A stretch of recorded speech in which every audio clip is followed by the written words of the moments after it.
and welcome to the portal with Terrie Huberman. This is your portal to wellness, development, healing, the metaphysical, paranormal, quantum spirituality, the whole thing. Like, why should we just limit ourselves to physical reality, right? So I wanted to introduce you guys to our next guest. Those of you who are watching this on the YouTube can already see Mike, but for those of you who are listening, I wanted to introduce you guys to Mike Govoni.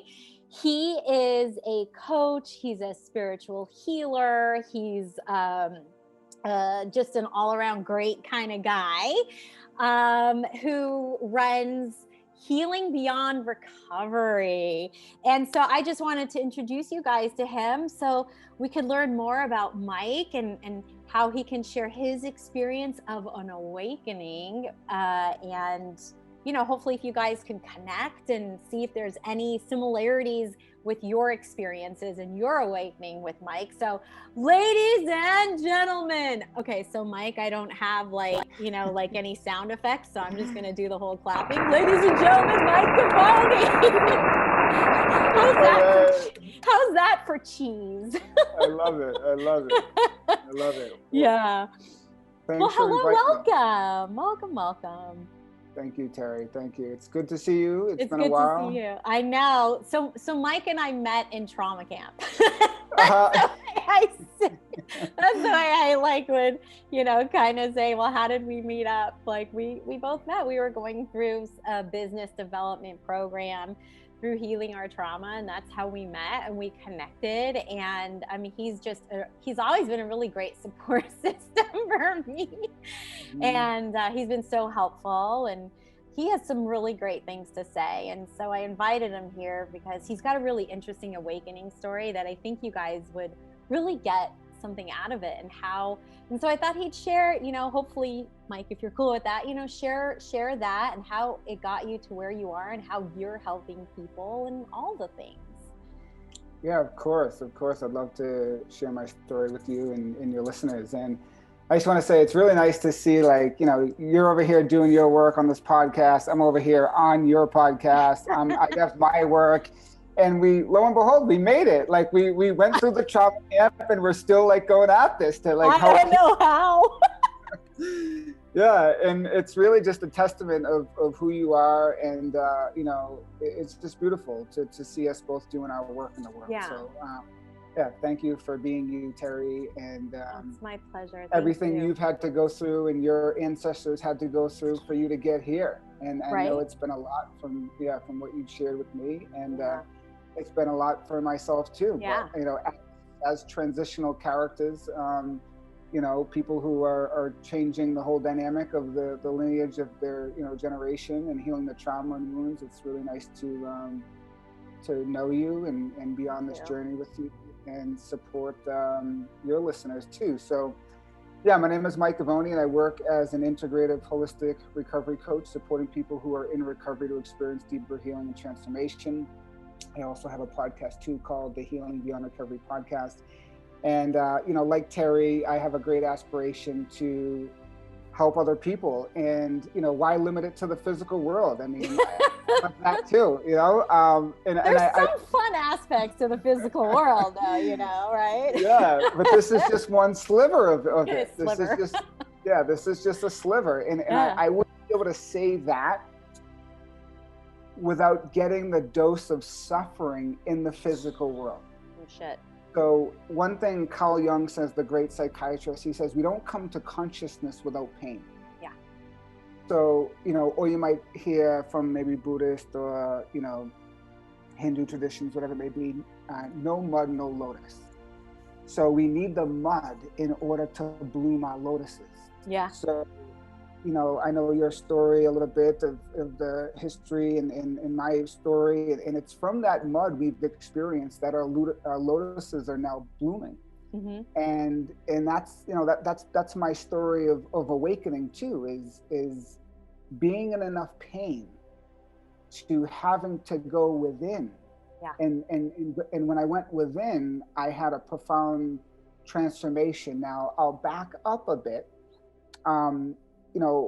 As I mentioned, I work with people who are healing from recovery of substance abuse, and Mm-hmm. that's part of my journey. Deep childhood trauma is part of my journey. Like I said, addiction, chronic illness is a part of my journey. And then all of that led to spiritual awakening. Yeah. And, you know, the childhood trauma went on for years. I used drugs and alcohol to kill the pain. And then the trauma was still held in my body. And that's where chronic illness came in, irritable bowel disease, ulcerative colitis.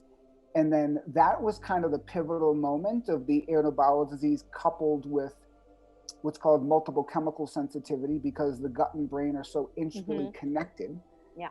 At the end of my journey, now I'm kind of just fast forwarding this for you, is at the end of my rope, I couldn't even be in this world, basically, or in this everyday environment. I had to retreat to like the woods because I was so stimulated by smells, by diesel fuel, by gasoline, perfumes, just environmental toxins. And what was happening is it was causing my fight or flight response in my amygdala, part of my brain, to be activated all the time. Yeah. Now, some of you guys may not be able to identify with this exact story, but I just want to give you some context, maybe in regards to, you know, if you're suffering with an illness, then you may be able to identify with that. If you're suffering from addiction in some way, you may be able to identify with that, or say you had a difficult childhood.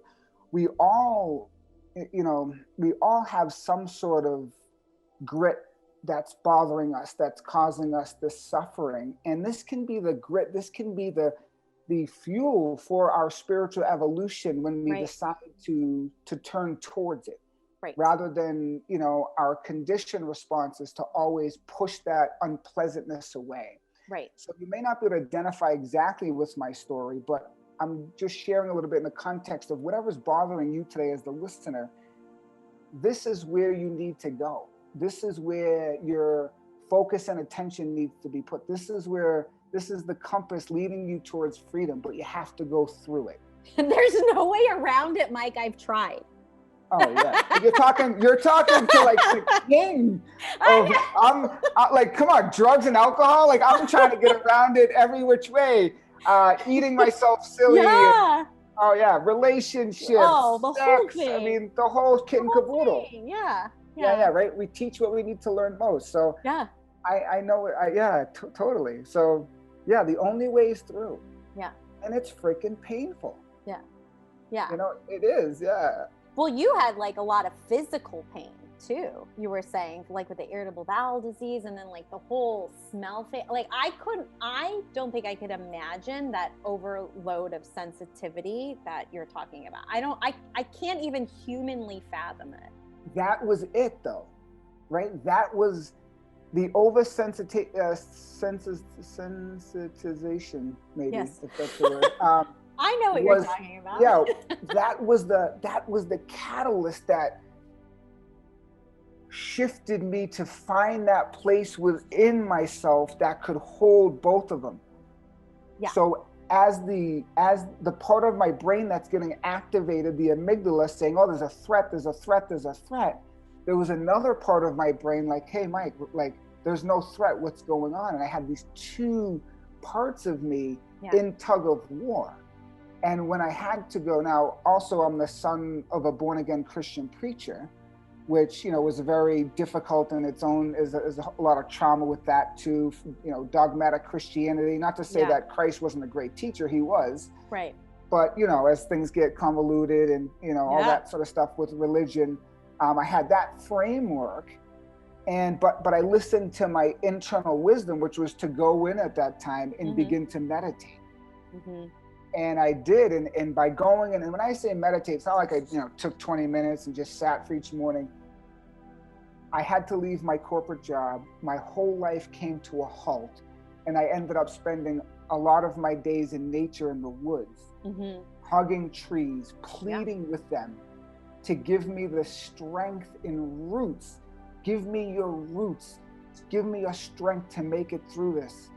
Because there was part of me that thought I was going to die by the physiological, you know, brain inflammation, hyperarousal I was experiencing. And by meeting that in meditation over and over and over again, I had a profound mystical experience that What kind of, was it?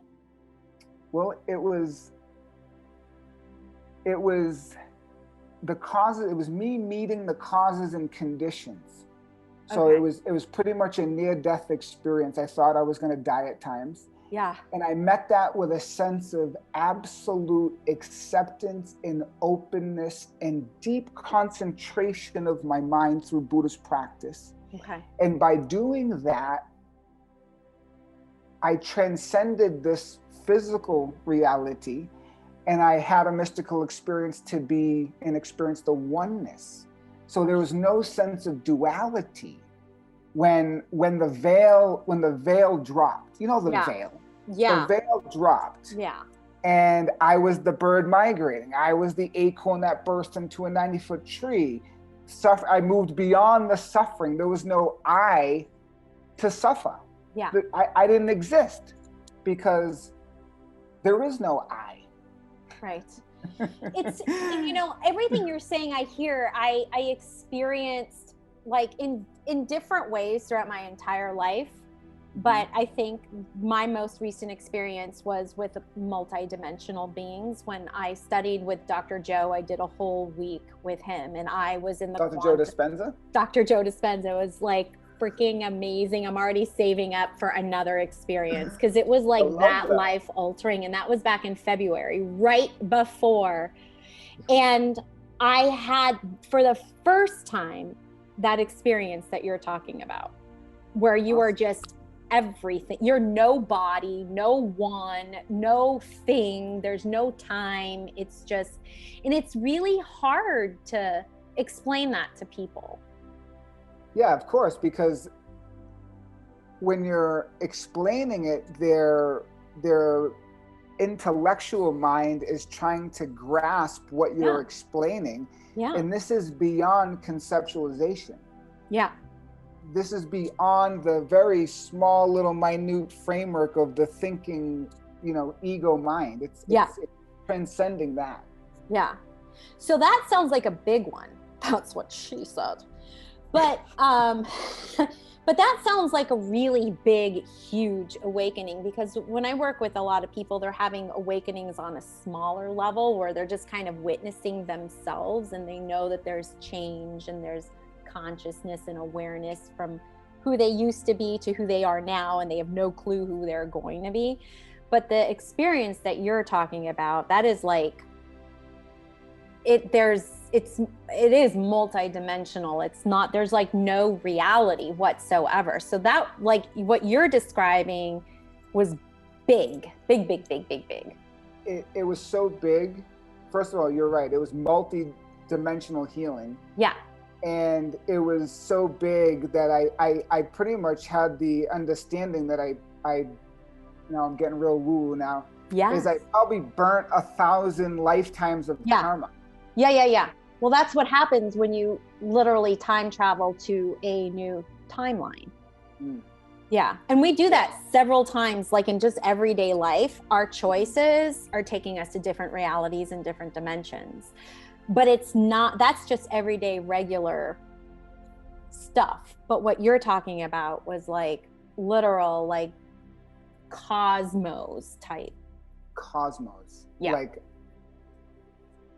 the cosmos, and when I say that experience, like there was like, owls. I had encounters with owls, encounters with, red-tailed hawks. I mean, shooting stars were showing up when I was like, pleading with the universe to support me. I mean, like magic that you kind of hear about. That happened. And then part of me, as I sit here today, goes, holy shit, that really happened. Like, because there's a part of me that like, I can't connect with that right now. Yeah. So, because of the conscious state that you're in right now. And we're in our human, I call them earth suits, but we're in our human earth suits, and it's the ego that is, right now your ego and my ego are like, hey, let's chat. Let's do this, let's do this podcast. So that's really what led you to kind of where you're going, or like what you decided to do with work, or? So all of it pretty much. I remember right before I left the company, I remember having these shifts in consciousness where I had these little awakenings before, kind of the big shift, and when I kind of when I dissolved and had that experience I just told you about. I remember sitting on this bench and looking at this tree, and the tree's leaves were like shimmering like diamonds. I was just totally and utterly present in that moment, and I knew from then on there I wasn't here to save up for houses, and I wasn't like, my goal of owning a BMW 745 had totally shifted, and I knew I was here to help alleviate the sufferings of other beings. Mm-hmm. And so yes, that experience led to me healing physically. Like I physically healed from ulcerative colitis. I had a physical healing. Now, did I do a bunch of things? Sure. I did a bunch of holistic treatments and so forth to heal, but that led me, I first had to engage in the shift of my own consciousness. Yes. And that's very important. But the work I do with people is you have to engage in the healing and shift of your own consciousness. Yes. For your physical body to catch up. Yes. So that's the way the third dimension works. Yeah. So yeah, and I know you know a lot more about that than me, but that's the experience I had was, I had to shift this whole consciousness before this meat suit or earth suit could catch up. Yeah. And that's what led me to go on this intense quest of healing, and then led me to, I'm still finding out who I am today, and still unraveling. And you still will until you're not wearing your earth suit anymore. Totally. Just like me, just like everybody else. And not only that, Mike, the awakenings keep happening. They might happen at different levels of intensity, maybe not as grand, or it might at some point, but these are just like upgrades of consciousness. That's kind of like, we just keep upgrading. So, I always tell my clients, you're not done, until you don't wear your earth suit anymore. But, that's, I love how like your physical body just healed from that, which was amazing. So did you just like say goodbye to corporate America and you're like, fuck off, or like? Yeah, I pretty much, well, yes, I said goodbye to corporate America because I couldn't be in a confined environment where everyone was wearing, hairspray and perfume. Yeah. I couldn't be in that. My body just wouldn't allow me, and it still wouldn't allow me to do other things. For example, I left there, and a good friend of mine, he got me a union card in this specific union, which, guys are making tons of money. It was a great, opportunity for an earth career and all that. Yeah. And yet my body still, the diesel truck, I still couldn't do it. And I kept on being pushed and funneled. The universe was like, dude, you have a purpose. And I'm over here trying to like do everything I can, right, to just make it and keep going. And the universe was like, you have to live out, you have to be who you're supposed to be. And I knew I always had a purpose. Yeah, I knew I was always here to do something big, and for me to help others heal is big. And yet my body, until I really kept listening, right, it led me all the way here to Sedona. So I just kept listening, and it just, and I still keep listening. Yeah. But it led me to change everything about me in my life. Like, I don't even remember that old guy, like, I don't even recognize him. Yeah. So you've had many lives in this one life, in this current lifetime. That's what I always tell people. Like, we have many lives within this one lifetime. A lot of people will say, I want to go to a past life and I want to heal that. And I say, well, let's heal this life, because this is the one that you're actually working with right now. And I actually piss off a lot of people, believe it or not. But it's like, when you heal this life, this is the one you're dealing with. Why heal the past lives, right? When you're healing this life, all the other past lives are healing. So why go backwards, right? Yes. And then through the healing this life, you set, in motion your future lives too for that healing. Don't come back and deal with this bullshit. Deal with it now in this life right here. Totally. Yeah. So now that's what you're doing, is you're helping people heal in this life, right here, right now, from just their most recent past lives in this life. Does that make sense? Yeah. Oh, absolutely. Yeah. So you're really supportive. Like, so what are some of the things that you do, or how do you work with them, or like? Yeah. So my background and study is in mind body healing. Mm-hmm. So I think for me, and to relay this to other people is important, is disease tells a story, right? Not just of the cells in our body, but of the self, right? And our story of what happened to us lives on in the tissues, right? So you may have heard before, the issues are in the tissues. Yes. And for me, when I got diagnosed with universalis ulcerative colitis at 25 years old, my whole colon was ulcerated. No doctor ever put his hand on my shoulder and said, "Hey, Michael, tell me a story. How did you get like this? How did your whole colon become ulcerated at 25 years old? What is your body telling you?" No one said that. They said, "Take 6 pills of these a day, take some prednisone, take this immunologic drug." So what I'm saying is, and how I support people, is really understanding that what they went through lives in their body. The same thing with addiction. Yeah. Addiction is a result of trauma and trying to regulate the nervous system. Yes. Well, why is your nervous system dysregulated, my dear? Tell me your story, right? And sometimes it's not even about tell me your story. Sometimes it's about let's turn towards what's here in this moment and let it speak to you. Yeah. Because I don't need to know necessarily the details of people's story, but I want them to make the connection within themselves of what happened to them and how they came to be this way. You hit it on the head, because the energetic frequency of addiction is disconnection. And from disconnection from of self. The self. Yeah. And there's no way you can have a connection to the divine if you're not connected to yourself. Yeah, because the divine's within you. Exactly. Be still and know that I am God. That's what I discovered. Yeah.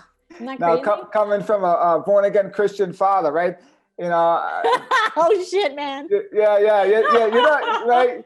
I was told ever since I was a little kid, if you don't do this, you're going to hell. If you don't do this, right, God's not going to be good to you. And lo and behold, I found God within me. Yeah. Right. Yeah. It's crazy. Yeah. So, I mean, I think that's great, because there are, people have this idea of what addiction is and all this stuff. And when we just get down to the basics, which is what you do, it sounds like, is you just help people come together and connect to themselves. It's just that it happens to be in the realm of recovery from substance abuse. Totally. And like, it's amazing. Yeah. And as my mentor would say, all sickness is homesickness. All healing is self-healing, a journey back home to your true self.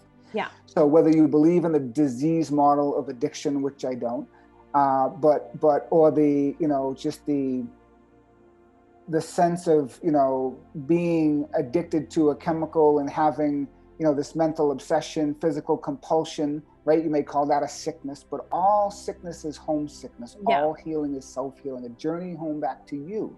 Yeah. And that's where I find, and there's other modalities, internal family systems. I'm now in a training of somatic experiencing, right? I'm trained in, mindfulness through Jack Kornfield and Tara Brach. So it's really a lot of, body-based healing. Yes. In the soma.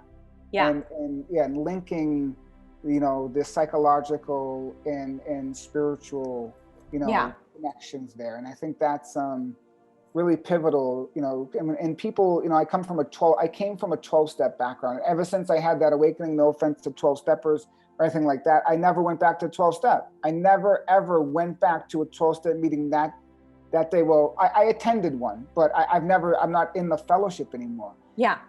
And it's like, and why? And I say this humbly is, I'm just not at that level of consciousness. Well, that's exactly what it is. It's a level of consciousness. I actually know several people who are successfully recovered from addiction who do not do that kind of fellowship either, because they felt it was actually limiting for them. They knew and they felt there was more support that they could get and connect to themselves more than through just your standard typical steps. And that's my motto, is healing beyond recovery. Is there's healing beyond. There's more. Yeah. It's true. It's true. For sure.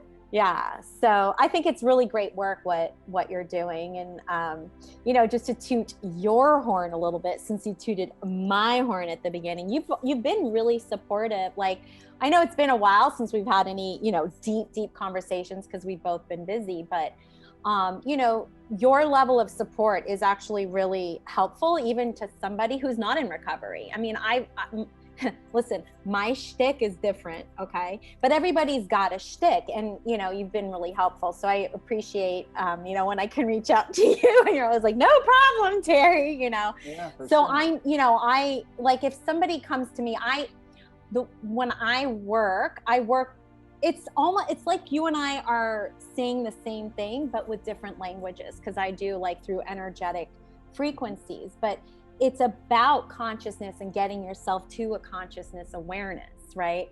So, I mean, I just think it's like absolutely beautiful, and it's wonderful, like how, like you were saying, we all have our gifts, right? So we each have our own gifts in such different ways, and it's absolutely beautiful. And I really appreciate how you have helped me and the advice that you have given me. So, just to toot your horn a little bit, like honk, honk, Yeah, thank you. I appreciate that. And you've been very, influential on my journey too, getting to know you, and it's reciprocated. So thank you. So I hear the cards. You hear the cards, right?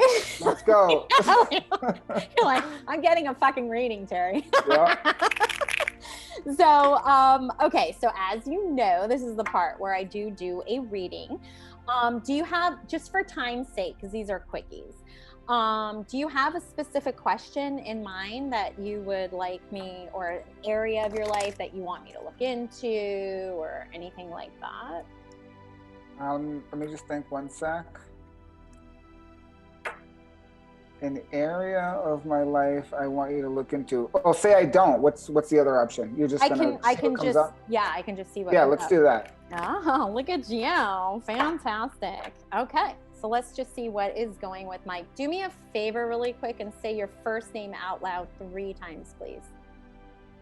Mike Govoni. Mike Govoni. Mike Govoni. Okay. Let's see what's going on with Mike.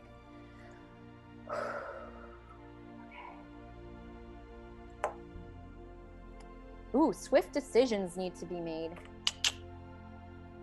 Yeah. Okay, so do you understand this? You need to make a decision like fast.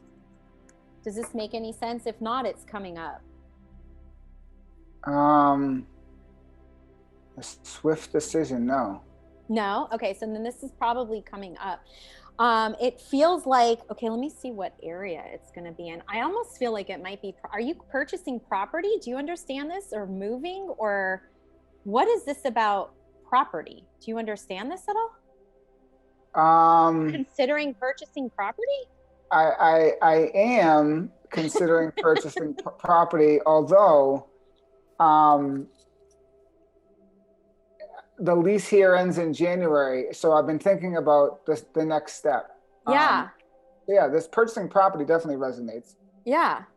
Well, here's what I got to say. I feel like, I know you need to be out of there by January, which isn't that far. Don't get too bogged down in your mind about, how do I say this? About the specifics of what everything should look like. Okay, so the expectation in terms of aesthetically, if you need this, if you need this, you need this, that's gonna actually stand in the way of you making the right decision. Okay, I have victory that you will be finding the right place. But the thing is that it's like when you come up with the right place for you, the offer, or there's something about the opportunity, it's going to be fast. You're going to have to make up your mind fast. So what you're going to need to do in order to know if it's the right decision for you is to feel into your body, which you're connected to your body. So you're going to have to feel into your body as if it's the right place for you or not. The right place for you, what I'm feeling is that you're going to have to make a decision fast. So that's why, because it's so fast, I don't want you coming from here. You got to come from here. Okay. There's no wrong decision that we can make, because as we know, sometimes what seems like a bad decision at first could end up being like a really great thing in the bigger picture. But there's an opportunity for you to avoid just a lot of mental agitation with this. So I don't know, how do you feel about reality, manifestation and creation? And what do you mean when you ask me, how do I feel about that? Be more specific. Yeah, like, would you be up for creating the perfect spot, the perfect place for you, so that when it comes up, you just automatically know it? Like, how do you feel about that practice? About partaking in that? I feel that feels great. Yeah. Okay. So here's what I'm going to say to do. Start now. So instead of you coming from the place of what everything should look like, I'm just giving an example. I'm not saying this is what the place would look like. It should have a white fence. It should have grass. It should have this. It should be close to the supermarket. It should be blah, blah, blah. Come up with, how would you feel living in that environment? What does it feel like to you? Do I feel freedom? Does it feel ease? Is there flow right now before you even have it? Because the decision you're going to have, it just feels like you're going to have to make a really fast decision. So when you see the place or you go visit it, you'll already have created it, because you've already set it in motion. So you're magnetizing yourself to it. All right, cool. I've been doing that with the actual place I'm living in, because I'm renting. We own property, but we're renting this home in Sedona, and I'm trying to get the guy to sell it to me. Oh, okay. So this feels really good. Although there's part of me too that says, well, Mike, let go of this too if this doesn't work, because something else will show up too. Well, something else can show up too, but there is something specific about needing to make a decision very fast. Yeah, I don't know what that is. It could be, see, here's the other thing, long story short, is the landlord came, there's a huge 45-foot like garage bay on our home, and he came and cleared it out. Now, why, if he was coming back here, why would he clear it out? So he hasn't told me he's selling it or moving it, but he just bought a home in New Jersey, and part of me is like, I'm giving you too much info now. You're supposed to be sniffing. Yeah, you're giving me a lot of info, but I'm trying to just feel, do you know his first name? What's his first name? Jerry. I don't have a very good feeling about Jerry. You don't? No. Hold on, but I need to figure out what that is, because immediately my solar plexus tightened up. Here's the thing. I know the lease is up in January. He might be saying something like, oh, it's okay, we can prolong the lease or something. But then there's something about it not being able to be as long, because there's going to have to be a quick decision. That's what I come back. And that's what I feel uncomfortable about. So he may literally say something like, I'm selling it. Like, you may not, how do I say this? I don't know. You know what? I feel like there's a sense of maybe like the rug being pulled out from under you with this gentleman. So there's a surprise element with this. So, and it could be, he says, yes, I'm going to sell this to you, but then at the last minute decides not to. And so you've got to like quickly, change. But it sounds like you're like going along with the flow on that, which is great. So continue doing that. But also do what you did to get this home, do that, but feel it versus see it, if that makes any sense. Because there's something, I feel like there might be manifest based on the feelings not on like the details. For something other than this, because I've been putting a lot of that manifesting energy onto staying here. But then again, that quick thing. But like, that quick thing, I don't, you know, there's something about that quick thing, and I that's the thing where I'm like concerned. Or there could just be a back and forth. Maybe ultimately you get it. I mean, I feel like there's ultimate success. So like you will find the right place, but there is something about the rug being pulled from under you and having to make a really quick decision. And it's that quickness that kind of puts you into that fearful state, which is why I want you to like already start magnetizing like the feeling. Like what would it feel like to live in that home? Or, I mean, even if it's this place, you know, but there's something about quick something. No, you know, I hear you. So that's where the getting too much into your mind and having some fear could put a block to it. So as long as you're open, that's great. Then continue doing what you're doing. Because if it's not this physical house, it could be another physical house that has what you have and more. And I'm open to that too. Right. So that sounds like you're on the right track with just being open. But I am curious, you're going to have to let me know, what is this connection to Swift? Because it is fast. It's like, it's fast and it's uncomfortable. But see, that's part of like the lesson is just to trust, right? But you're pre-paving, you're creating. So keep doing that if you're currently doing that for this place, because energetically, it's not going to matter whether it's this place or another place, as long as you're feeling those emotions and those are the frequencies that you are emitting. You're tuning yourself like a radio station to those frequencies. So it's not going to matter whether it's this house or another house. Does that make sense? Sure. So here's what I will say. Whatever you're doing for this house, that's great. Keep it up, but add to it. Maybe add more feelings and sensations than what you're doing right now. There is still a sense of like maybe tweaking, you know. So it's good to have an idea. Yes, you want to know, I do want a house and I want those details. But when you're putting your focus, you're focusing on the feeling. You've already designed it. Let's magnetize it. So that's using the heart. So that's the Taurus. That's the mind and the brain connection. And that's what manifests, right? So the brain designs it, which is you're like, I want this house. It has this many rooms. I want it to be close to markets, whatever. And then the feeling is I want to feel safe. I want to ease. I want to, you know, like, how would you feel being so close to markets, right? That's what am I explaining it like you understand it? I understand. Yeah. So keep doing what you're doing, but be a little bit more expansive with the feeling of it too. So, and you can even ask Ivy, ask her to play and pitch in, unless you don't want her to be part of it, which is fine. I do. It's funny. My fiance is like a super intuitive, and she doesn't have a good feeling about Jerry either. Oh, really? Yeah. So, you know, I don't think he's a horrible person. He's a good businessman, but I feel like he's an opportunist, and that's what might make him a little shady. Like, I feel like there might be a promise that he's just not going to keep or something. Sure. I hear you 100%. Yeah. It resonates. Yeah.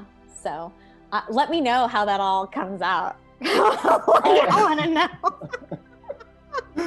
I'm like, ooh, here with popcorn. Like, what's going on with Mike's life? Oh, you want to watch the Mike Govoni show?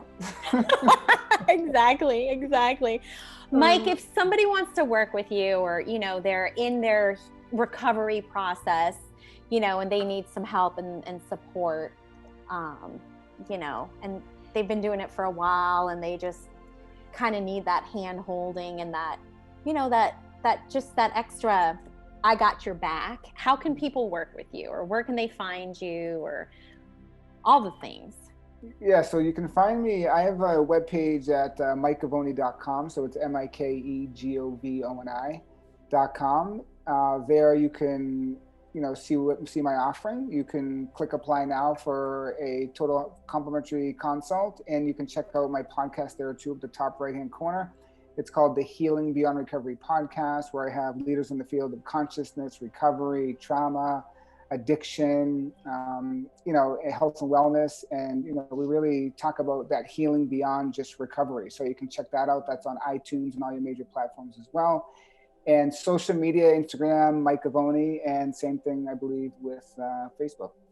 I'll make sure that I have all that contact information on the description section too, because you're good people, and it's just, I'm really picky about who I work with. I want authentic people, so, it's important to me that, that the people that you work with and who work with you, I know that they're going to get the help and the support that they need. So, for sure. Yeah. So I'm glad I made your authentic list. Because I'm picky. I do have an authentic list. So, yes, you made it. Yes, you're there. Yay.